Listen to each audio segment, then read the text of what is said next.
Doors of Blackthorn Hall did not open on their own. Someone had to want them open badly enough to tear them from their hinges of silence. And when they finally groaned apart, 300 wolves turned as one and stopped breathing. Because the woman standing in the frostlit doorway had been buried for 2 years. Alpha Kale Ashgrave was halfway through the vow that would make him king of the Ashgrave pack. The crown, silver, thorned, older than the kingdom itself, hovered an inch above his bowed head in the high priestess's hands. His bride-to-be, Lady Ophira Vantane, stood at his side in white fox fur, smiling the smile of a woman who had waited a long time for this exact moment. Then the wind screamed through the open doors, and it carried her scent. Kale's head snapped up before his mind understood why.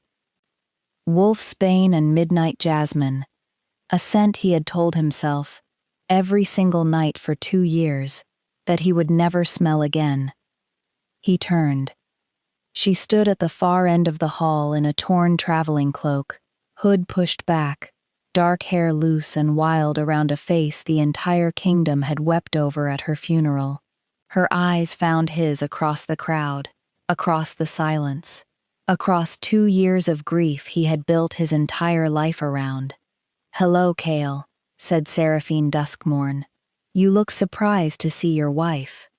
The crown slipped from the priestess's shaking hands and shattered against the stone floor. No one moved. No one breathed. Ophira's smile cracked first, a single fracture spreading through porcelain, and in that fracture, Kale saw something he had never let himself see in 2 years of mourning. Relief, twisted instantly into rage, twisted instantly into fear. "That's impossible," Ophira said, too loudly, too fast. "She's dead. I attended the pyre myself." "Did you?" Seraphine said softly, and something in her voice made the hair on every wolf's arms rise. "That's interesting. Because I don't remember a pyre. I remember a cliff. I remember your voice telling the guards to make sure I never surfaced again." Gasps rippled backward through the crowd, like a wave breaking on rock. Kale took 1 step forward, then another, as if his body had made a decision his mind hadn't caught up to yet. Seraphine. Her name came out of him broken, half a prayer, half a wound reopening. "You died. I felt it. I felt the bond snap. I felt you die." "You felt something snap," Seraphine said. "But bonds don't just break, Kale. Not truly. Not when they're real." Her gaze slid past him to Ophira, whose knuckles had gone white around her bouquet of moonflowers. "Ask her what she used to make you feel it." The hall erupted. 2 years earlier, Seraphine Duskmourne had been nothing more than a name half the court refused to say correctly. A daughter of the lowest-ranked family in the Ashgrave territory, mated by fate, not by choice, not by politics, not by anything either side had wanted, to the most powerful alpha bloodline in the northern packs. The bond had chosen her the night of Kale's ascension moon, in front of every noble house that had spent decades arranging a match with someone worthy, someone powerful, someone who wasn't the daughter of a disgraced healer, with no pack rank and no political value at all. She remembered the silence when the moon bond mark burned into both their wrists at once.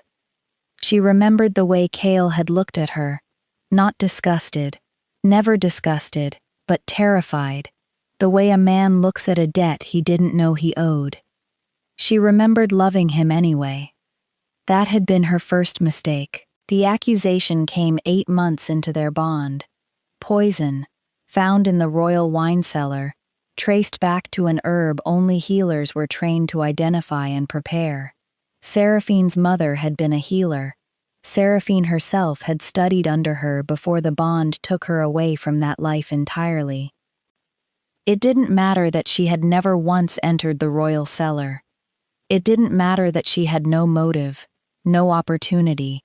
nothing but a bloodline that made her convenient to blame. Kale's own council stood before him and demanded her execution. And Kale, young, cornered, terrified of a war between houses that his father had warned him could tear the kingdom apart, had done the one thing Seraphine never believed he was capable of. He rejected her. In front of the entire court, in front of the moon itself, he said the words that severed a mate bond forever. I reject you as my mate, Seraphine Duskmourne, and release you from this bond, now and always. She remembered the physical pain of it more clearly than she remembered her own mother's face. A rejection didn't just break a heart. It tore something out of the body itself, some invisible tether the wolf spirit had wrapped around its own soul. She had collapsed in front of 300 witnesses. No one had come to help her up. What the court didn't know, what Kale himself didn't know, was that the rejection had been a mercy compared to what came next. Because rejection alone did not kill. Someone wanted her dead, not merely discarded. 3 nights after the rejection, while she lay recovering in the healer's quarters at the edge of the territory, hands dragged her from her bed into the black forest beyond the border wards. She recognized the guards. She recognized, in the torchlight, the woman standing behind them, arms folded, watching with an expression of quiet, satisfied triumph. You should have died the day the bond chose you, Ophira Vantane had said. I've simply come to correct fate's mistake. They threw her from Ravensfall Cliff into the churning black water below, 200 feet down, where no wolf could survive the fall, and no body would ever wash ashore whole enough to identify. Ophira had returned to court the next morning, and wept beautifully at the news that the disgraced former mate had thrown herself from the cliffs in shame. Kale had believed it. The entire kingdom had believed it. For 2 years, they had all been wrong. Seraphine had not died. She remembered very little of the fall itself, only cold water crushing the air from her lungs, and then something ancient and enormous moving beneath her in the dark, catching her before the current could finish what Ophira started. When she woke, she was lying on the moss floor of a cave she didn't recognize, wrapped in furs she didn't own, staring into the amber eyes of a woman easily 300 years old, though she looked no more than 60. You're the Duskmourne girl, the old woman said. It wasn't a question. I felt your bloodline the moment you hit the water.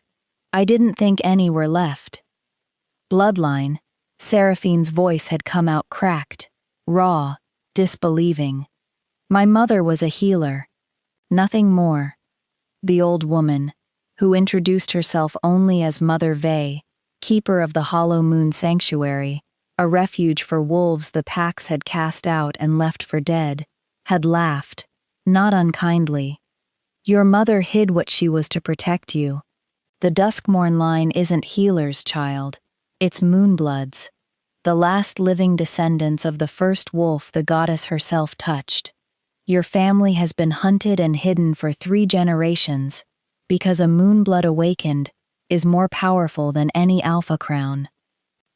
Seraphine had stared at her own hands in the firelight, hands that had never done anything more remarkable than grind healing herbs, and felt something ancient stir awake beneath her skin for the very first time.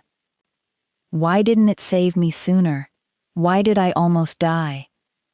Power that's never been called doesn't answer on command, Mother Vey said. It answers when you're finally ready to stop asking for permission to survive.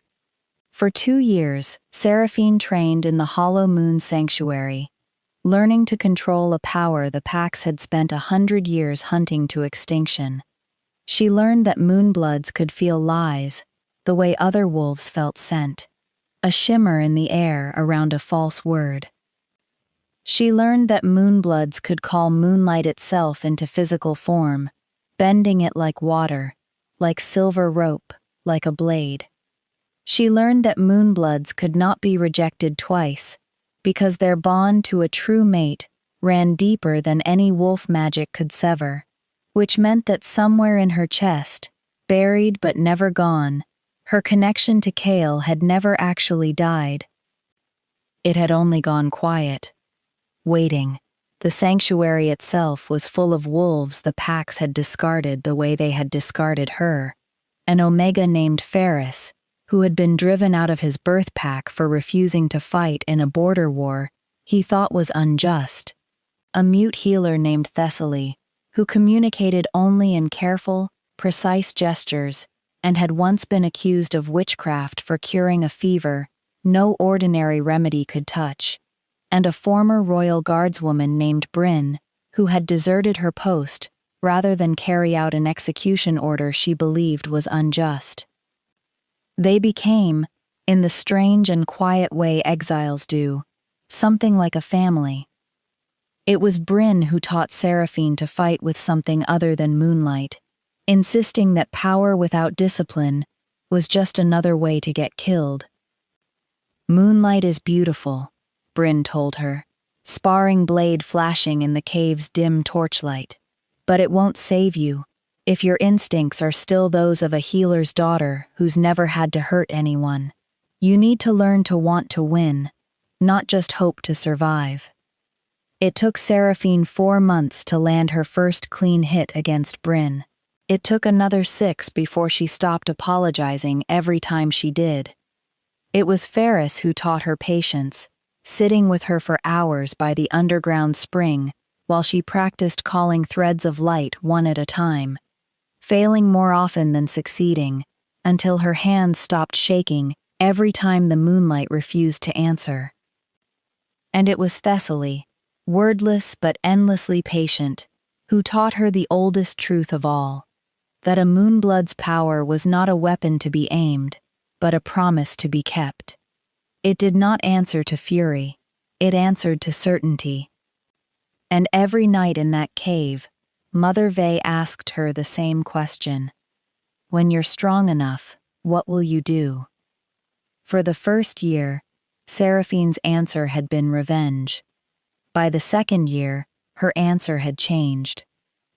"I'm going to walk back into that court," she told Mother Vey, "and I'm going to make them watch the truth burn every lie they built their kingdom on." Mother Vey had smiled, sharp as a blade catching moonlight. "Then it's time you learned who really threw you off that cliff, because it wasn't only Ophira Vantane's idea." That conversation had happened only 3 weeks before hunters found the sanctuary. Gay Seraphine would never forget the night the wards failed, the smell of burning wolfsbane torches on the wind, the sound of Ferris's warning howl cut short, the sight of 6 armored men descending into the hollow moon cave with silver-tipped spears and a paper bearing a bounty for the Duskmourne remnant, last of a condemned bloodline. It was the first time Seraphine had ever called her power, in true, desperate defense of someone else's life instead of her own. Bryn went down first, a spear grazing her ribs, and something in Seraphine simply broke open. Moonlight didn't trickle from her hands that night. It exploded outward in a wave that threw 2 hunters against the cave wall hard enough to crack stone. And when the smoke cleared, 4 of the 6 had fled screaming about a ghost wearing the moon-like armor. Mother Vey found her afterward, shaking, kneeling over Bryn's wound, more terrified of what she'd just done than of the men who had come to kill them. "I could have killed them," Seraphine whispered. "I wanted to." "But you didn't," Mother Vey said, pressing a healing poultice into her hands to finish what her power had started. "That's the difference between a weapon and a moonblood, child. Remember that when you finally walk back into that court, power that forgets mercy becomes exactly the monster the Valemore Accord always claimed your family was." Seraphine had never forgotten those words. Not once, not even later, when mercy would have been so much easier to abandon. The attack left her with 2 urgent certainties. First, that whoever wanted her dead had resources enough to hire trained hunters, and knew, somehow, exactly which cliffs and caves to search along that stretch of coastline, meaning her survival had not stayed as secret as she'd hoped. Second, that she could no longer afford to wait in hiding, training in safety, while the people who wanted her erased grew bolder every season that passed. The countdown to her return had begun the night those spears entered the cave. That secret, the second name behind her death, was the reason Seraphine had waited until this exact night to return. The night of the coronation. The night the entire kingdom, every allied pack, every noble house, and one very particular traitor would all be gathered under a single roof. Now, standing in the shattered silence of Blackthorn Hall, Seraphine let the accusation hang in the air like a blade suspended over the room. "Ask her," she repeated, louder this time, "what she used to make you feel the bond die, Cale. Ask her what's in the vial around her neck." Every eye in the hall turned to the delicate silver chain at Ophira's throat, and to the small dark vial hanging from it like an afterthought. An accessory no one had ever questioned, because no one questions a bride on her wedding day. Ophira's hand flew to it instinctively. Cale's expression shifted from grief to confusion to something colder and far more dangerous. "What is that?" he said. It wasn't a question anymore. Ophira's composure didn't crack immediately. She was, Seraphine had to admit even now, magnificent at deception. 2 years of watching the woman play the grieving friend, the loyal ally, the perfect bride, had taught Seraphine that Ophira Vantane never lied badly. She lied beautifully, the way other people told the truth. "It's rosemary oil," Ophira said, laughing lightly, though the laugh trembled at its edges. "For the ceremony. Cale, darling, surely you're not going to let a corpse walk in here and—" "Don't," Cale said. One word, quiet, final. He crossed the hall in 6 strides and reached for the vial before Ophira could stop him. She tried, a flash of panic breaking through the porcelain mask at last. But Cale was faster, ripping the chain from her throat with a snap that echoed through the silent hall.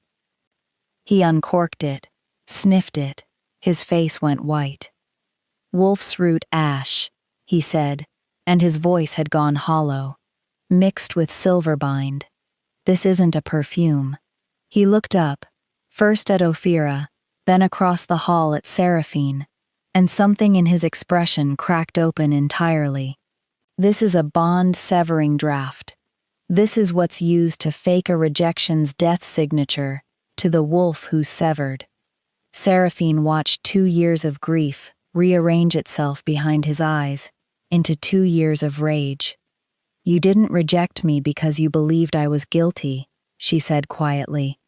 "You rejected me because she poisoned the bond itself and made you feel like I'd already died. Didn't she?" Cale turned to Ophira, with a look that made 3 guards near the dais take an involuntary step backward. "Tell me she's lying," he said. "Tell me right now, or so help me." Ophira's mask, finally, fully, shattered. "You were never supposed to love her," she snarled, all pretense gone, years of practiced sweetness, curdling into something raw and furious. "I have spent my entire life being groomed for that crown. My family bled for 3 generations to secure this match, and the moon chose a healer's bastard daughter instead of me. Do you have any idea what that felt like?" "So you tried to kill her," Cale said. "I succeeded," Ophira spat. "Or I should have. I don't know how you crawled out of that water, Duskmourne, but I promise you, this time I'll finish it myself." She lunged, not toward Seraphine, but toward the ceremonial blade resting on the shattered crown's velvet cushion, meant only for the symbolic first cut of coronation bread. In Ophira's hand, transformed by pure, desperate fury, it became something else entirely. The hall screamed. Seraphine didn't move. She didn't need to. Moonlight poured through the hall's high windows. Impossible moonlight, since the sun hadn't yet set, since there should have been no moon at all in the afternoon sky outside, and gathered around Seraphine's outstretched hand like liquid silver called home. It coiled around Ophira's wrist mid-strike and yanked the blade from her hand before it came within 3 feet of its target, sending it clattering harmlessly across the marble floor. The entire hall stared. Seraphine Duskmourne stood in the center of the aisle, moonlight wrapped around her fingers like a living thing, eyes glowing the pale silver of a full winter moon, and for the first time in 2 years, she did not look like a woman who had crawled out of the sea half dead. She looked like the goddess had personally decided the world owed her a debt, and had come to collect. You threw a moonblood into the ocean, and expected the story to end there, Seraphine said, and her voice carried through the hall, without her raising it at all. Ophira, sweet, patient, 7 generations of plotting Ophira, you didn't kill me. She stepped forward, moonlight trailing from her like mist off water. You made me. Kale's council had gathered in a wary, whispering knot near the dais, hands hovering close to blades they hadn't drawn yet, uncertain whether the woman before them was a miracle or a threat. Kale himself hadn't moved from where he stood, transfixed, watching the wife he had buried in his heart 2 years ago stand in front of him crackling with power no living wolf in this kingdom had wielded in 100 years. "Guards," barked one of the older councilmen. "Seize the—" "Do not," Kale said, and the alpha command in his voice froze every guard in the room mid-step. "No one touches her." Ophira, cornered now, tried one final desperate gambit. "She's dangerous," she shouted, backing toward the side doors. "You all saw it. That's not natural power. That's a curse. She'll destroy this entire kingdom if you let her." "The only thing being destroyed today," Seraphine said calmly, "is your career as a liar." The moonlight around her hands shifted, gathering into a fine silver thread, and she flicked her wrist toward the vial still sitting open on the floor, where Kale had dropped it. The thread of light touched the residue inside, and the entire hall watched as an image bloomed into the air above it, like smoke taking shape. A memory, drawn from the draft's own lingering essence. Ophira, 2 years younger, pouring the mixture into a cup meant for Kale's evening wine, the night before the accusation. Ophira, whispering to a guard captain about a healer's disgraceful habits that needed to be discovered in the cellar.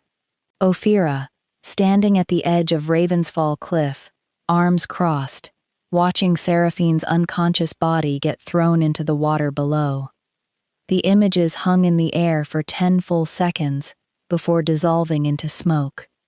No one in the hall spoke. Ophira had gone the color of old parchment. "That's not possible," she whispered. "That draft doesn't hold memory. It only severs bonds. It doesn't." "It doesn't," Seraphine agreed. "Not for anyone else. But I told you already, I'm not the woman you threw off that cliff." What happened next moved almost too quickly for the hall to fully process. Ophira ran, not toward the doors, but toward the dais, toward the ceremonial hearth, where a private passage was rumored to lead down into the old catacombs beneath Blackthorn Hall, an escape route built centuries ago, for exactly this kind of moment. She didn't make it 3 steps. Seraphine didn't chase her. She didn't need to. A single thread of moonlight lashed out and wrapped around Ophira's ankles, dropping her hard onto the marble floor in front of the entire assembled kingdom, in front of the councilmen who had once demanded Seraphine's execution, in front of the very people who had wept, or pretended to weep, at her funeral. "Get up," Seraphine said quietly. "You wanted a coronation audience. Now you have one." Guards finally moved, not at Cale's order this time, but at the visible, undeniable proof laid bare before every witness in the hall. Ophira was hauled to her feet, wrists bound in plain iron, her white bridal fur now streaked with dust from the floor she'd been dragged across. "This isn't over," she hissed at Seraphine as she was pulled past her. "You have no idea what you've started. There are people who wanted you gone long before I ever did. People with far more reason than jealousy." Seraphine's expression didn't change, but something in her chest went cold and still. "What people?" she said.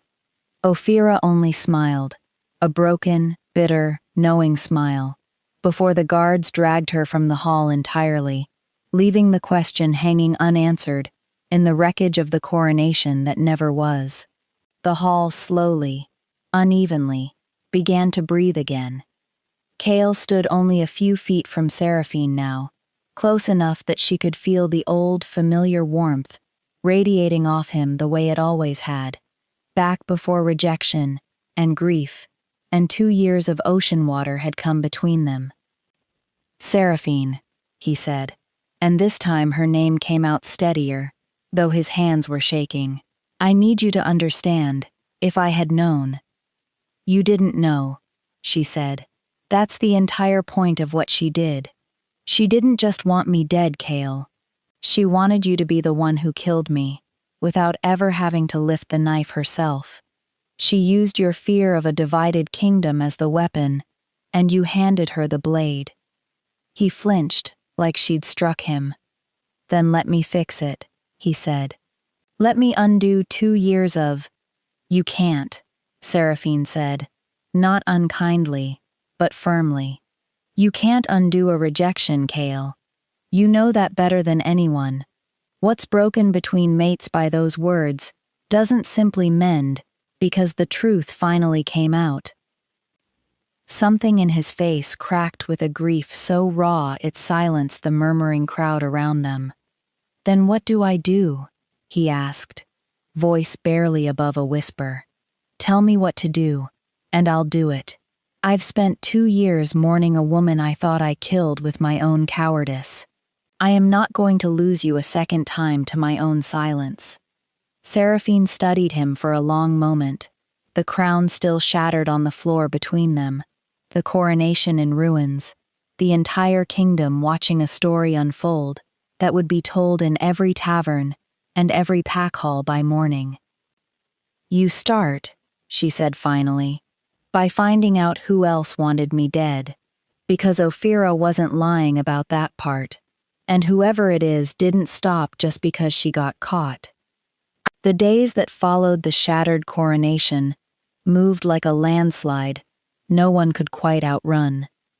Ophira Vantane, stripped of her house's political favor and locked in the deepest cell beneath Blackthorn Hall, refused to speak another word about her mysterious co-conspirators, not out of loyalty, Seraphine suspected, but out of fear. Whoever she'd been working with clearly frightened her more than execution did. Cale suspended the coronation indefinitely. A kingdom could not crown an alpha under a cloud of attempted murder and conspiracy, his council insisted, and for once, Cale agreed with them completely. Seraphine was given quarters in the old healer's wing, not out of ceremony, but because it was the one place in Blackthorn Hall that still felt like something close to home. She spent her nights retracing the shape of the bond mark on her wrist, faded now, to a thin silver scar, instead of the vivid black it had once been, wondering if Mother Vey had been right, that it could ever fully wake again. It was on the 4th night that the first attempt on her life came. She woke to the smell of smoke. Not wood smoke, something sharper, chemical, wrong. Wolfsbane, burning in concentrated amounts, meant to disorient a wolf's senses before an attacker moved in for the kill. Seraphine rolled off the bed just as a blade cut through the space where her throat had been a heartbeat earlier. The attacker was fast, trained, professional, not some hired street thug, but someone who moved like a soldier who had killed before and expected to again tonight. Seraphine's moonlight hadn't fully answered her call yet, still sluggish from sleep and smoke, and for several terrifying seconds she was simply a woman, fighting for her life in the dark, with nothing but instinct and old training from Mother Vey's cave. She caught the second strike on her forearm, felt the blade bite deep, and used the pain to finally wake the moonlight sleeping in her blood. Silver light flooded the room. The attacker's mask slipped in his scramble to shield his eyes, just for a fraction of a second, long enough for Seraphine to see the tattoo at his throat. A crest she recognized instantly, because she had seen it once before, carved into the stone archway above Cale's father's private council chamber. The royal guard's own inner circle. Not Ophira's people at all. Someone inside Cale's own house had sent an assassin. Cale arrived within minutes of her scream, half-dressed, fury etched into every line of his face, to find the attacker already dead, not by Cale's hand, but by Seraphine's. A clean silver wound through the heart, moonlight still smoking faintly off the blade she'd wrestled from him. "He had the crest," she said before Cale could speak, holding up her bleeding arm as proof of how close the blade had come. "Your father's inner council crest, Cale. Someone close to your own throne wants me dead, and it isn't Ophira." Cale knelt beside the body, turning the collar back with visible dread, and confirmed what she already knew. "This is Commander Reth's unit," he said slowly. "My father's oldest advisor, the man who taught me to fight before I could properly shift." "Then it's time we asked him some very direct questions," Seraphine said. That same night, before the sun had even fully risen on the aftermath of the attack, Cale insisted on personally standing guard outside her door, not as an order from his council, but as a plain, wordless request she didn't have the heart to refuse. She woke twice in the dark hours to find him still there, seated against the frame, awake and alert despite 2 years of practice distance suddenly gone. Neither of them spoke about what it meant. Neither of them needed to. The old warmth between them, buried under grief and rejection, and 200 feet of black water, had begun, quietly and against both their better judgment, to stir. "You don't have to do this," she told him near dawn, when exhaustion finally cracked her guarded composure enough to let something honest slip through. "Guard my door, I mean. I'm not fragile, Cale. I survived a cliff you thought killed me." "I know you're not fragile," he said. "I'm not here because I think you need protecting. I'm here because I nearly lost the chance to ever sit outside your door again, and I intend to make up for every night I didn't." She hadn't known what to say to that, so she'd said nothing and let him stay. Lying there in the dark, listening to his quiet breathing outside her door, Seraphine found herself pulled back to a memory she had tried, for 2 years, not to touch. Their first winter together, before the accusation, before the rejection, before any of it. A night Cale had found her awake past midnight in the healer's garden, unable to sleep in the unfamiliar grandeur of Blackthorn Hall, homesick for the small cottage she'd grown up in. He hadn't said anything grand that night either. He'd simply sat down beside her in the frost-covered grass, still dressed in his formal alpha robes, and asked her to teach him the names of the healing herbs her mother had grown, stumbling over pronunciations badly enough to make her laugh, for the first time since the bond had upended her entire life.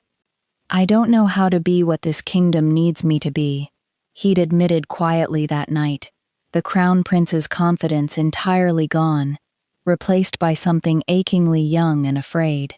But I like who I am when I'm sitting here with you, instead of in that hall, pretending I already know everything. She had believed him completely. She had loved him for it. And then, 8 months later, that same young man had stood in front of the entire court and let fear decide who she was allowed to be. Remembering both versions of him at once, the boy in the frost-covered garden and the alpha who had rejected her, was the hardest part of letting him guard her door 2 years later. She did not know yet which version of him she was rebuilding trust with. She only knew that some part of her, quiet and stubborn and unwilling to fully die, even after a 200-foot fall into the sea, still wanted to find out. But when Kale's guards went to bring Commander Reth in for questioning that very hour, they found his chambers empty, his belongings gone, and a single note left behind on his writing desk, addressed not to Kale, but to Seraphine directly. You should have stayed dead. The moon bloodline was supposed to end with your mother. Some debts are older than your alpha's crown, and older than his love for you. Ask him about the Valemore Accord, if you truly want to understand why.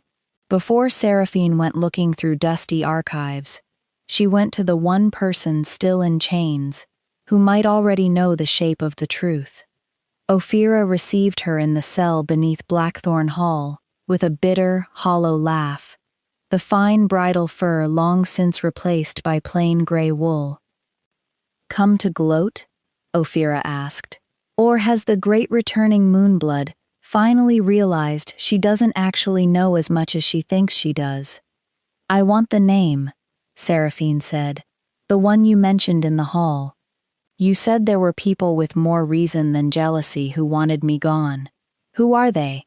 Ophira studied her for a long, considering moment, chains rattling faintly as she shifted against the cold stone wall.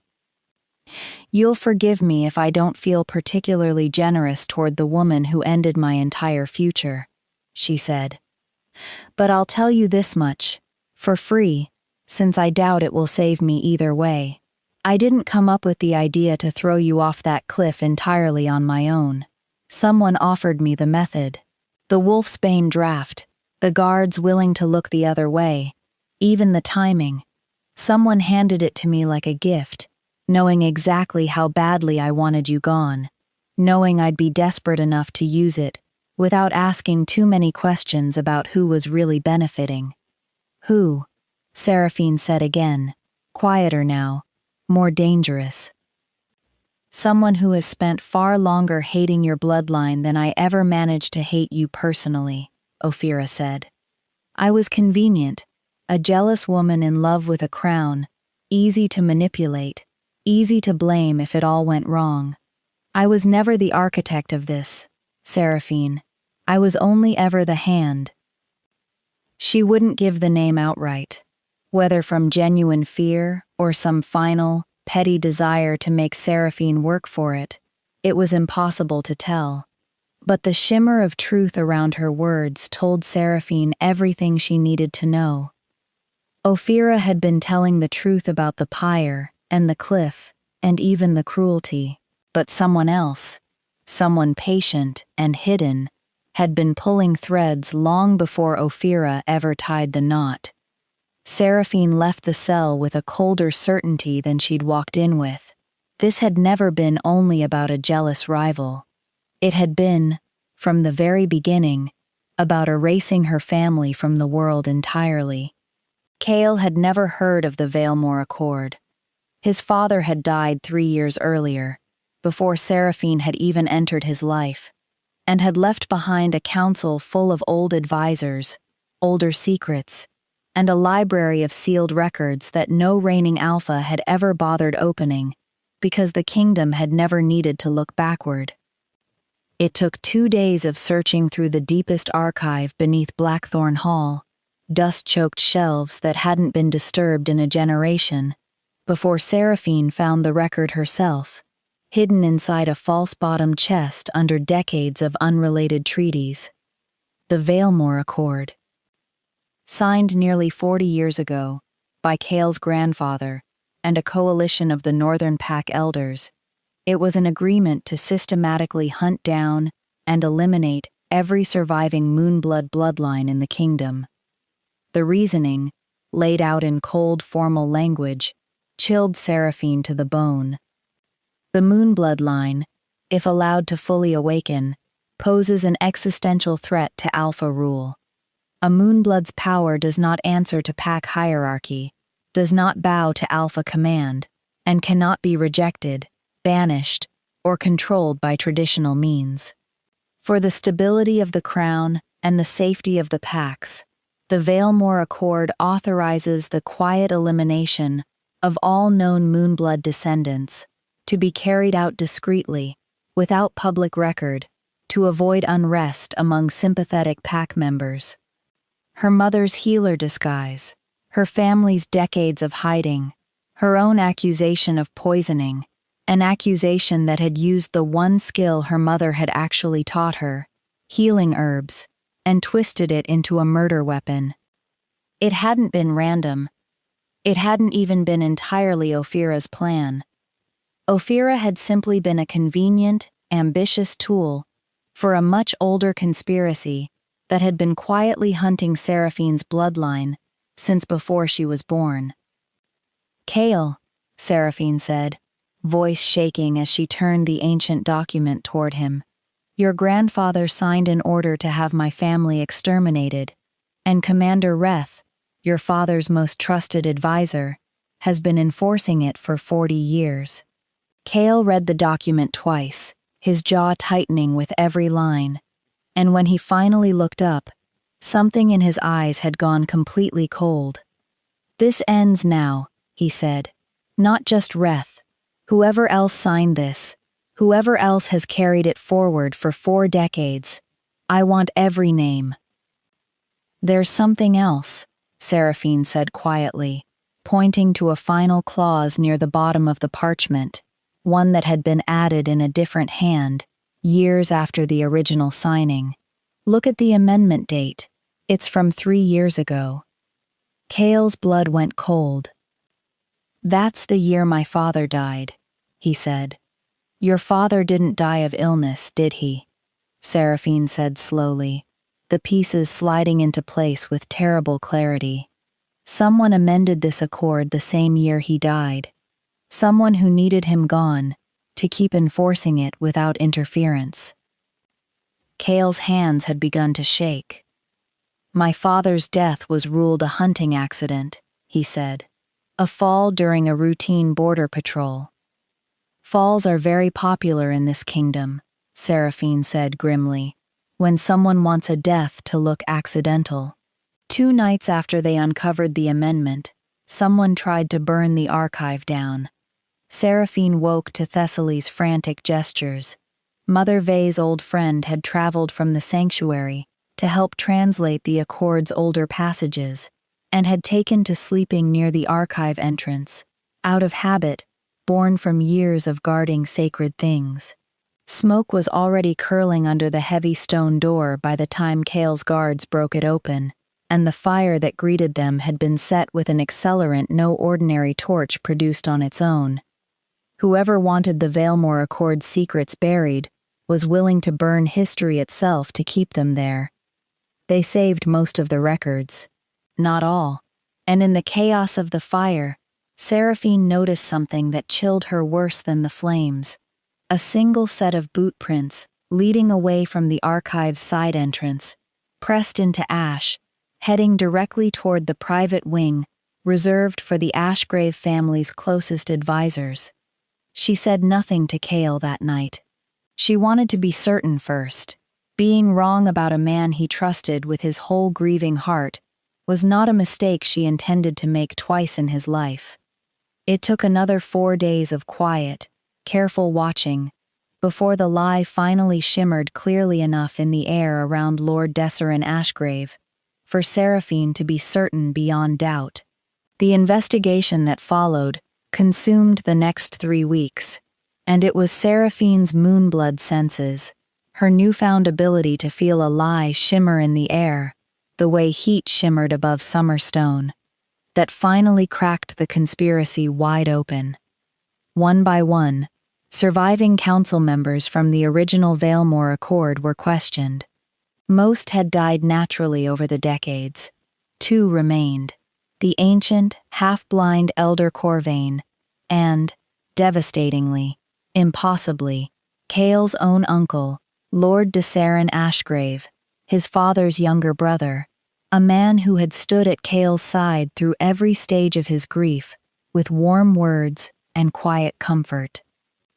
Seraphine felt the lie the moment Desserin opened his mouth to deny any knowledge of the accord.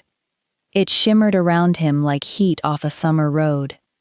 "You're lying," she said simply, in front of the full council, in front of Cale, in front of Elder Corvain, who flinched visibly at the accusation. "You've been lying since the day I walked back into this hall." Desserin's composed, grieving Uncle mask slipped for just a moment, long enough for Cale to see something underneath it that made his stomach turn. "Your father was going to end the accord," Desserin finally admitted, voice tight with something between fury and grief of his own. 20 years of careful containment, and he wanted to simply let a Moonblood family live in peace because your mother once saved his life as a girl, Seraphine, and he felt he owed her a debt. I couldn't allow 40 years of my life's work to be undone because of sentiment. The hall went utterly silent. "You killed your own brother," Cale said, and his voice had dropped into something low and dangerous, an alpha's voice, not a nephew's.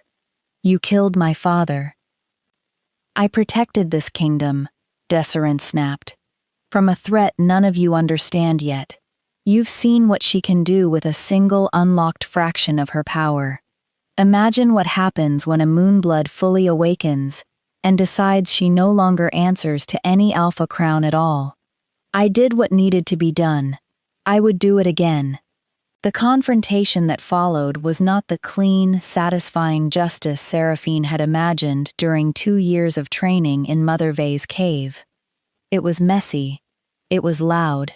It ended with Desserin shifting mid-sentence, lunging not at Seraphine, but at Cale himself, teeth bared, claiming an Alpha's right to challenge for the crown, rather than face judgment as a murderer and conspirator.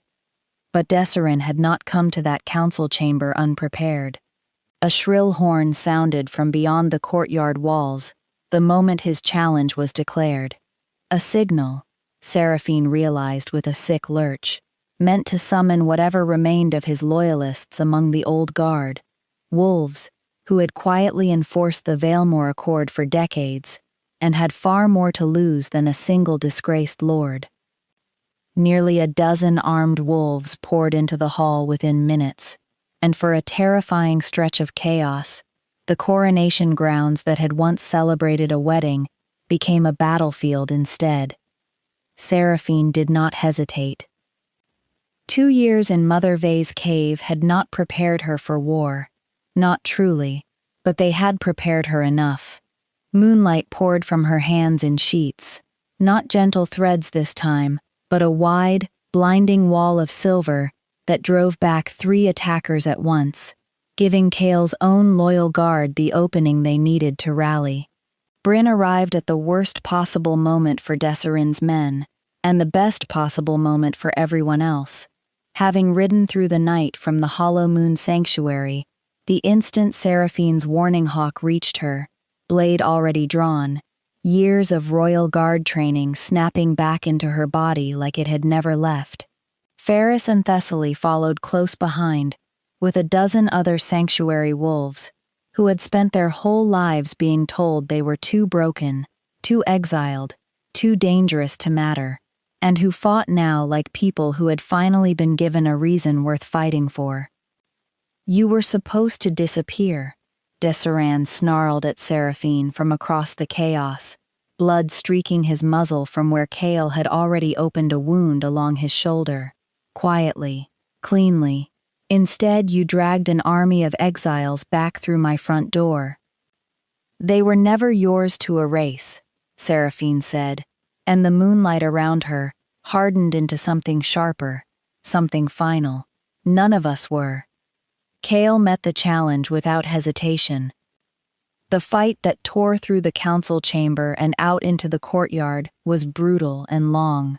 Kale's grief and fury burning hotter than 40 years of his uncle's cold calculation. And it ended with Desserin pinned beneath his nephew's jaws, defeated, disgraced, stripped of rank in front of the same council that had once trusted him completely. His loyalists disarmed and dragged away one by one as the last of the moonlight faded from the courtyard sky. Seraphine didn't intervene. This wasn't her fight to finish. This was Kale's blood, Kale's father, Kale's kingdom to reclaim. But when it was over, when Desserin was dragged away in chains to await judgment for regicide and conspiracy, it was Seraphine's hand Kale reached for first, blood-streaked and shaking, needing to know she was still real, still standing, still there. The trial, when it finally came, drew wolves from every allied pack in the northern territories, all of them desperate to witness the fall of a lord who had quietly shaped kingdom policy for decades, from behind his brother's throne and his nephew's grief. Desserin offered no true remorse, only a cold recitation of the same justification he'd given in the council chamber, that he had done what was necessary to protect Alpha rule from a bloodline he genuinely believed would one day topple it. Ophira, brought up from her cell to testify against him in exchange for a lighter sentence, confirmed every detail of how he had first approached her nearly a year before the accusation, patiently cultivating her jealousy and ambition into a weapon he never had to hold himself. "He told me it would look like an accident," Ophira said flatly, refusing to meet Seraphine's eyes even now. "He told me the kingdom would thank me eventually, once they understood what she really was. I believed him, because I wanted to believe something that let me hate you without feeling like a monster for it." The council's judgment was swift and absolute. Desserin was stripped of his title, his lands, and his place within the Ashgrave bloodline entirely, sentenced to the northern exile isles, where the kingdom's most dangerous prisoners lived out their remaining years, far from any pack they might still try to influence. Ophira received a lesser, but still severe sentence: permanent banishment from Ashgrave territory, her family's political standing dismantled along with her own. Seraphine watched both sentences carried out without satisfaction and without regret. Mother Vey had taught her, in that cave 2 years earlier, that justice and vengeance rarely felt the way either word promised they would. What she felt instead, watching Desserin drag toward the exile ships, was something quieter and far more valuable. Relief. The particular, hard-won relief of a threat finally, truly ended. "It's done," Kale said beside her, as the ships pulled away from the northern docks. "Or the worst of it is." "Not quite," Seraphine said quietly.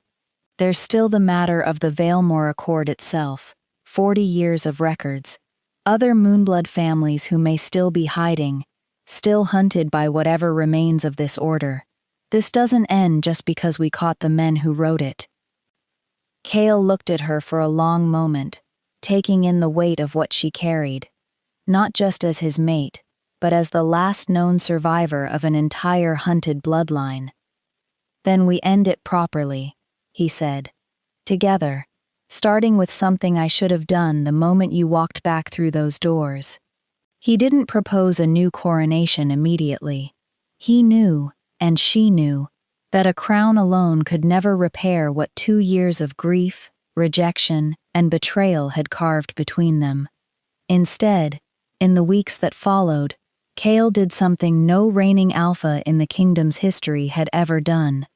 He publicly annulled the Valemore Accord before the full assembly of northern packs, reading Seraphine's mother's name and every hidden Moonblood family's name aloud, one by one, as a formal apology, recorded permanently into the kingdom's laws. He established the Duskmourne Accord in its place, a law protecting any wolf bloodline, ability, or lineage from persecution by pack hierarchy, punishable by immediate loss of rank and title. And every evening, without fail, whether Seraphine wanted the company or not, he came to sit outside the healer's wing, where she'd chosen to stay, not pushing, not demanding, simply present, the way he should have been present 2 years earlier, when a court full of strangers had condemned her, and he had said nothing to stop it.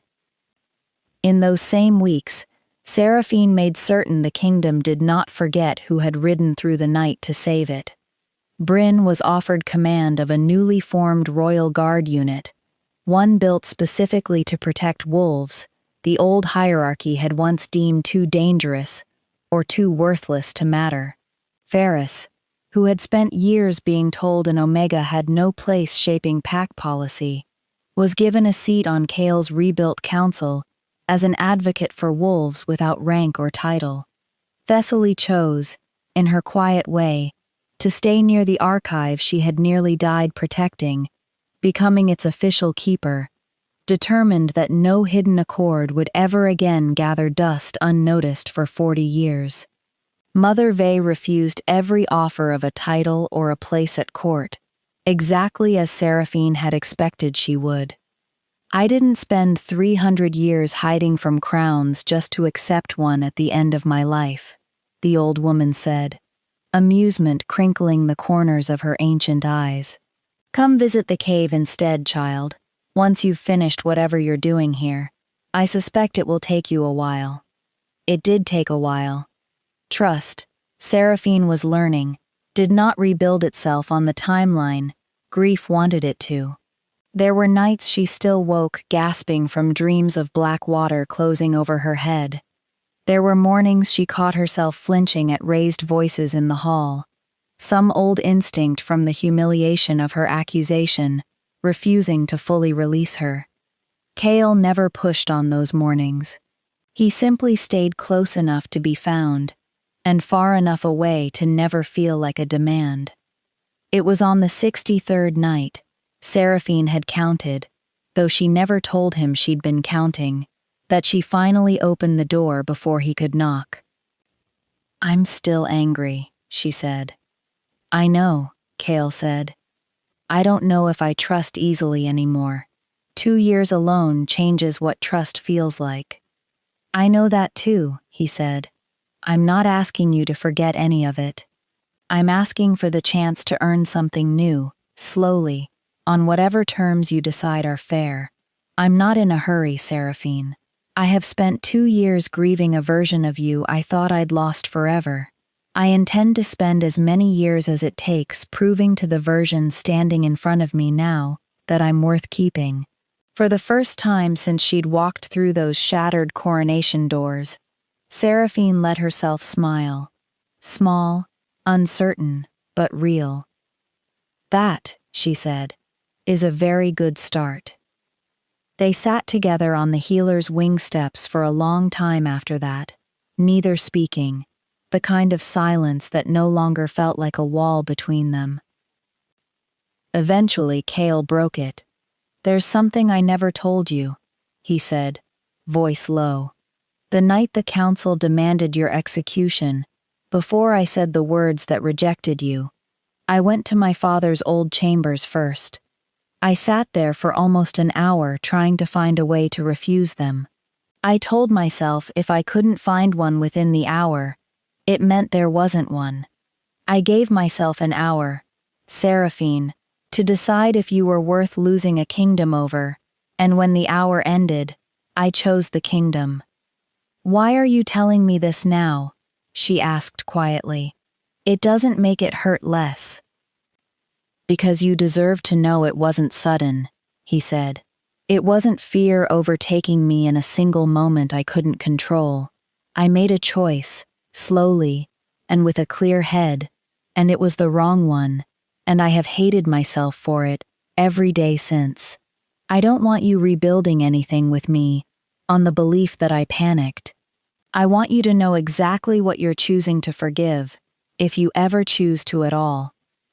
Seraphine was quiet for a long moment, turning the confession over the way she might once have turned over an unfamiliar herb, searching for what it truly was beneath its surface. "That's the most honest thing you've said to me since I walked through those doors," she finally said. "Thank you for not making it easy for me to lie to myself about who I'm forgiving." "Are you?" he asked carefully. "Forgiving me?" "I'm considering it," she said, slowly, "on my own terms.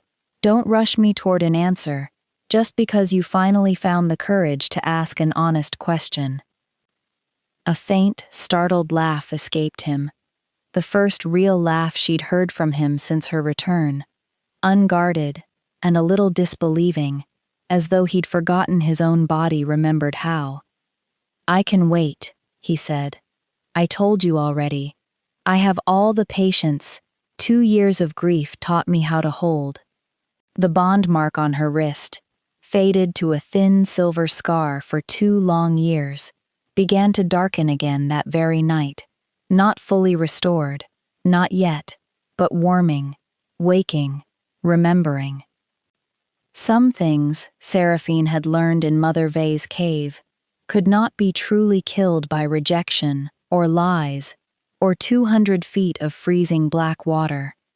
They only went quiet, waiting for the moment someone was finally brave enough and finally ready to call them back. 6 months later, Blackthorn Hall was rebuilt for a second coronation, the doors reinforced, the crown reforged from the shattered pieces of the one that had broken against the floor the night everything changed, and the guest list expanded to include names that would never once have been welcomed inside those walls before.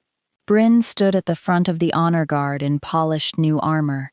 Ferris sat among the council, no longer an Omega with no voice, but an advisor the room actually listened to.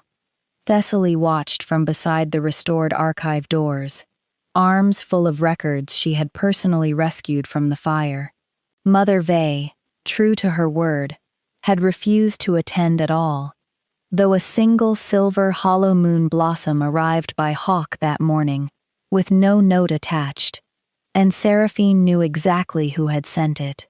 When Cale Ashgrave was finally crowned king of the Ashgrave Pack, it was Seraphine Duskmourne who placed the silver, thorned crown on his head with her own hands, no longer as a rejected mate returned from the grave, but as his equal, his queen, and the last living heir of a bloodline the kingdom had once tried to erase entirely. The bond mark on her wrist had fully darkened again by then, restored not through any ritual or magic, but simply through months of small, deliberate choices. His patience, her forgiveness, offered in careful pieces rather than all at once, both of them learning that some bonds, broken by fear rather than by truth, could be rebuilt stronger for having survived the break at all. "Any final words for your kingdom, my king?" the high priestess asked, once the crown was settled and the hall had quieted. Cale looked past the assembled nobles, past the council, past even the crown's own reflection glinting in the firelight, and found Seraphine's eyes instead. "Only that I spent 2 years believing the best part of my life had already ended," he said, voice carrying clear through the silent hall. "I was wrong. It was only waiting for her to walk back through the door." The moon that rose over Blackthorn Hall that night was full, and impossibly bright, and every wolf who looked up into the sky swore they could see, just for a moment, silver light pouring down like it was blessing something the goddess herself had been waiting 2 years to see finished. The girl the kingdom had left for dead had not just survived. She had become the very thing they had spent 40 years and 3 generations trying to destroy. And this time, no one was foolish enough to reject her again. The end.